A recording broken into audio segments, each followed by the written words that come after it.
घर वाले ऐसे अचानक नवीन को दूल्हे के भेष में अपनी नई नवेली दुल्हन के साथ दरवाजे पर खड़ा देख हैरान हो जाते हैं। नवीन की भाभी रीमा ने जब नवीन को देखा तो उसका गुस्सा 7वें आसमान पर पहुंच जाता है। गुस्से में नसुने फड़फड़ाने लगते हैं। रीमा गुस्से में नवीन को खा जाने वाली नजरों से देखे जा रही थी। साथ ही साथ नैना को भी किसी तुच्छ चीज की तरह ऊपर से नीचे तक निहार रही थी, जैसे सोच रही हो ऐसी भी कौन सी खास बात है इसमें जो नवीन पूरे परिवार के खिलाफ जाकर इसे शादी कर लेता है। ऐसी भी कौन सी विश्व सुंदरी है। रीमा नैना को देखते हुए मन ही मन सोचे जा रही थी। असल में रीमा नवीन की शादी अपनी चचेरी बहन सिमी से करवाना चाहती थी। नवीन हट्टा कट्टा, लंबा चौड़ा, भरे बदन का स्मार्ट और खूबसूरत लड़का था। इसलिए रीमा ने शुरू से ही मन में सोच रखा था कि नवीन की शादी सिमी से करवाऊंगी। लेकिन यहाँ तो नवीन खुद ही शादी करके आ गया। असल में नवीन की परवरिश उसकी माँ से ज़्यादा उसकी भाभी रीमा ने ही की थी। नवीन जब छोटा था तभी उसके पिता लकवाग्रस्त हो गए थे, जिसके चलते माँ पूरे दिन पति की सेवा में ही लगी रहती थी। तो नवीन का सारा खर्चा, उसकी पढ़ाई लिखाई, उसकी परवरिश रीमा ने ही की थी। नवीन का व्यवहार भी काफ़ी अच्छा था, इसलिए रीमा नवीन पर अपना पूरा हक समझती थी। उसके मन में कहीं ना कहीं ये बात थी कि उसने नवीन को पाल पोस कर पढ़ा लिखा कर इस लायक बनाया है कि आज वो अपने पैरों पर खड़ा है। नवीन की जिंदगी मेरी दी हुई जिंदगी है। मैंने उसे एक माँ की तरह पाल पोस कर बड़ा किया है, इसलिए नवीन उसकी बात कभी नहीं टालेगा। रीमा जहाँ चाहेगी नवीन की शादी वहीं करेगा। लेकिन नवीन को एक गरीब घर की लड़की नैना से प्यार हो जाता है। नैना के नैन नक्श काफ़ी अच्छे थे। उसकी बड़ी बड़ी आंखें, लंबी गोरी पतली सी, काले काले नागिन जैसे बाल किसी परी से कम नहीं लगती थी। उसे पढ़ने का बहुत शौक था और वो पढ़ने में भी काफ़ी तेज थी। लेकिन कहते हैं ना, भगवान सबको सब कुछ नहीं देता। ऐसा ही कुछ नैना का हाल था। नैना को पढ़ने का शौक तो था, लेकिन गरीबी, भूखमरी के चलते वो अपनी पढ़ाई पूरी नहीं कर सकी। और नवीन का जहाँ कॉलेज था उसी के सामने एक रेस्टोरेंट में काम कर रही थी। नवीन रोज वहाँ आता जाता रहता था, जिसके चलते धीरे धीरे उसकी दोस्ती नैना से हो जाती है। दोस्ती धीरे धीरे प्यार में बदल जाती है और दोनों शादी करने का फैसला भी कर लेते हैं। जब नवीन इसके बारे में अपने घर वालों को बताता है तो रीमा एकदम से भड़क जाती है। लेकिन नवीन की माँ को कोई भी ऐतराज नहीं होता है। वो तो बस यही चाहती थी कि किसी तरह नवीन की शादी हो जाए, उसका भी घर बस जाए। वो अपने दोनों बच्चों के परिवारों को अपनी आंखों से देखना चाहती थी। लेकिन रीमा के आगे उनकी भी हिम्मत नहीं होती थी कुछ भी कहने की। नवीन जब अपनी माँ से शादी की बात करता है तो उसकी माँ कहती हैं, बेटा मुझे क्या ऐतराज हो सकता है भला। मैं तो चाहती हूँ तुम्हें भी एक ऐसा जीवन साथी मिल जाए जो तुम्हारा ख्याल रख सके, तुम्हारी परवाह कर सके। मेरी हालत तो तुम जानते ही हो। मैं तुम्हारे पापा को लेकर दिन रात परेशान रहती हूँ और रीमा अपने आगे किसी की सुनती भी कहाँ है। चाहे भले ही उसने पूरे परिवार को अच्छे से संभाल रखा है, लेकिन करती भी तो अपने ही मन की है। वो कभी भी नहीं चाहेगी कि तुम्हारी शादी किसी गरीब परिवार में हो। बेटा तुम देख लो, एक बार बात करने की कोशिश करो, क्या पता तुम्हारी बात मान जाए। इतना कह के वो चुप हो जाती हैं। नवीन उदास होकर वहाँ से चला जाता है और सीधा अपने कमरे में जाकर लेट जाता है। वो सोने की बहुत कोशिश करता है, लेकिन उसे नींद नहीं आती। पूरी रात करवट बदलता रहा, कभी कभी उठकर टहलने भी लग जाता। अंत में उसने फैसला ले लिया कि कल चाहे जो भी हो जाए वो उन भाभी से नैना के बारे में बात करके ही रहेगा। इसी उधेड़-बुन में कब उसकी आंख लग जाती है उसे पता भी नहीं चलता। और अगले दिन सुबह सुबह जब रीमा की आवाज़ उसके कानों में पड़ती है तो वो हड़बड़ा कर उठ बैठता है। घड़ी में देखा तो सुबह के 8 बज चुके थे। कॉलेज के लिए कहीं लेट ना हो जाए, ये सोच वो भागकर बाथरूम में गया। तैयार होने के बाद जैसे ही नीचे आता है तो देखा रीमा सबके लिए नाश्ता लगा चुकी थी। नवीन को देखते ही बोली, अरे नवीन, क्या बात है, आज बहुत लेट उठे हो। भाभी का मूड अच्छा देख नवीन उनसे नैना के बारे में बात करने के लिए जाता है और कहता है, भाभी मुझे आपसे ज़रूरी बातें करनी है। हाँ हाँ बोलो, क्या बात है नवीन।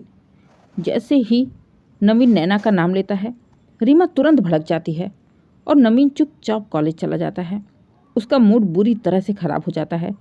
कॉलेज में जब नैना नवीन से मिलने आती है तो नवीन उसे सारी बातें बताता है।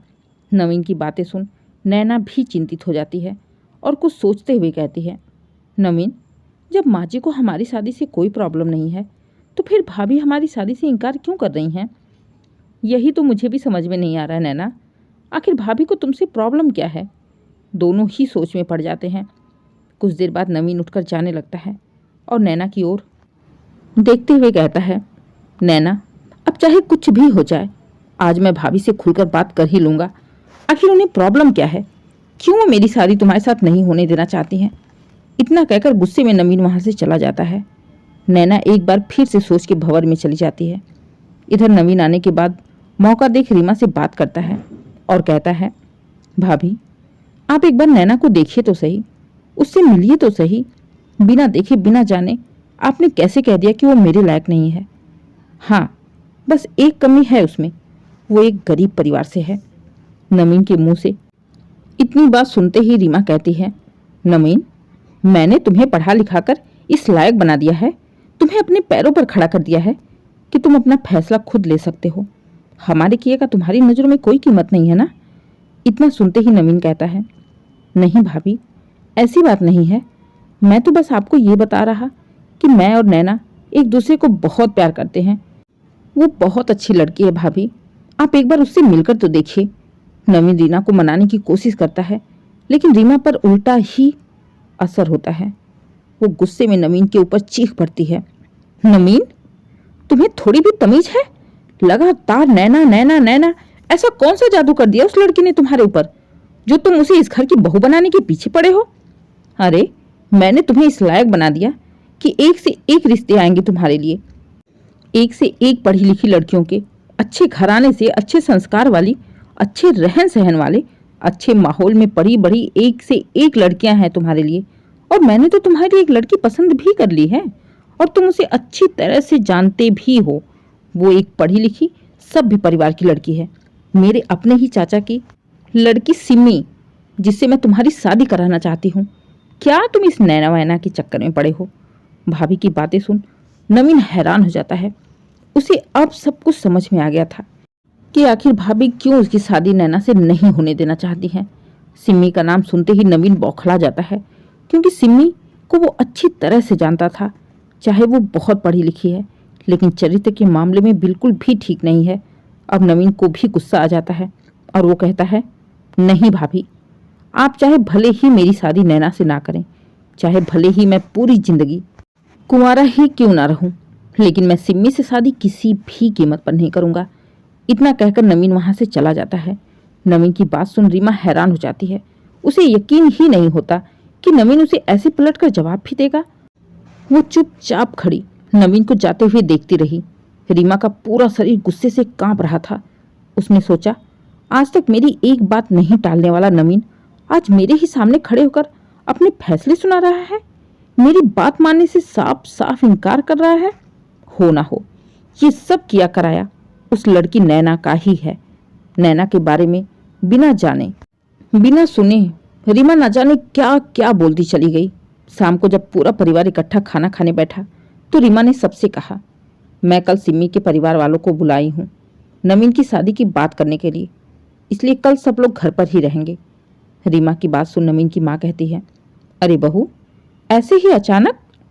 अचानक नहीं माँ जी, मैंने बहुत ही सोच समझ के फैसला लिया है। इतना कहकर वो नवीन की ओर देखने लगती है। नवीन चुपचाप उठकर अपने कमरे में चला जाता है। वो समझ चुका था कि भाभी उसकी शादी नैना से कभी भी नहीं होने देंगी, इसलिए उसे ही कुछ ना कुछ करना ही पड़ेगा। थोड़ी देर बाद कुछ सोचने के बाद वो नैना को फोन लगाता है और कुछ बातें करने के बाद फोन रखकर चुपचाप सो जाता है। अगले दिन सुबह सबके उठने से पहले ही उठकर घर से बाहर चला जाता है। इधर रीमा को जब पता चलता है नवीन अपने कमरे में नहीं है तो वो पागलों की तरह चीखने चिल्लाने लगती है और पूरे घर वालों पर ही गुस्सा होने लगती है। रीमा के चिल्लाने की आवाज़ सुन पूरा घर इकट्ठा हो जाता है। रीमा लगातार बोले जा रही थी, आज मैंने लड़की वालों को बुलाया है और सुबह सुबह नवीन गायब हो गया। अब मैं उन लोगों को क्या मुंह दिखाऊंगी। रीमा को इतना गुस्सा करते देख उसकी सास कहती हैं, अरे बहू, कहाँ गया होगा? यहीं कहीं गया होगा, आ जाएगा। अभी इतना परेशान क्यों हो रही हो? एक बार फोन करके तो देखो। तब रीमा चिल्लाते हुए कहती है, सुबह से 50 फोन कर चुकी हूँ, उसका फोन बंद आ रहा है। मुझे लगता है वो घर छोड़कर चला गया। रीमा की बात सुन सब परेशान हो जाते हैं। नवीन के भैया परेशान होकर नवीन के दोस्तों को फ़ोन लगाते हैं, लेकिन हर जगह निराशा ही हाथ लगी। नवीन का कहीं भी कुछ पता नहीं चला। तो रीमा कहती है, मुझे पता है नवीन कहाँ मिलेगा, हो ना हो वो उस चुड़ैल नैना के पास ही होगा। लेकिन नैना का पता किसी को नहीं मालूम था। पूरे दिन नवीन की तलाश होती रही और शाम को अचानक नवीन दूल्हे के भेष में देख सब हैरान हो जाते हैं और रीमा का गुस्सा तो 7वें आसमान पर पहुंच जाता है। वो लगातार नैना को खा जाने वाली नजरों से घूर रही थी। नवीन की माँ ने जब देखा कि नवीन शादी करके आ गया, वो बहुत खुश हो जाती हैं, लेकिन अपनी खुशी को रीमा से छिपाते हुए कहती हैं, बहू अब जो होना था हो गया, अब बात को आगे क्या बढ़ाना, जाओ सब कुछ भूलकर एक नई शुरुआत करो, नई बहू का गृह प्रवेश करवा दो। लेकिन रीमा सास की बात को नज़रअंदाज करते हुए नवीन और नैना को घूरते हुए पैर पटकते हुए अपने कमरे में चली जाती है।